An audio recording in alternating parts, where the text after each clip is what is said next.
লগে উল্টা পাল্টা গল্প কও, এখন দেও তোমারে কি জ্বালাতনটা করি। ওই শুনো, কও কি হইছে? উনতাছি। ওই রাজ্যের মধ্যে কি কুত্তা আসিল? হ, কুত্তা আসিল। তাইলে বানরও আসিল? হ, আসিল বানর। হাতি আসিল? হাতি? ইষ্টি রে, সবকিছুই আসিল। তুই একটার পর একটা আমার প্রশ্ন করতেই আছ। তুই আমার জ্বালাবি না, তো আর জ্বালাবি না। আচ্ছা জ্বালামু না, আর একটা কথা জিগামু। আচ্ছা জিগা, কি জিগাবি? ওই রাজ্যে কি মানুষ আসিল? মানুষ?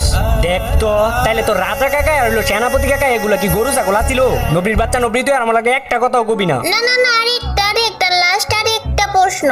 আচ্ছা কর, কি প্রশ্ন করবি? আচ্ছা ওই রাজ্যে কি ভূত ছিল? ভূত? হ, ভূতও ছিল। তাইলে ভূতেরা কি খায়? ভূতেরা তোর মতো আর আমার মতো মানুষের রক্ত খায়। আল্লাহ গো, রক্ত খায়? হ, রক্ত খায়। তাইলে তাইলে ভূতেরা কি স্কুলে যায় না? হ্যাঁ নবী, ভূতেরা আবার কেমনে স্কুলে যাইবো? যায় না ভূতেরা স্কুলে। তাইলে ওরা কি ফ্রি ফায়ারও খেলে না?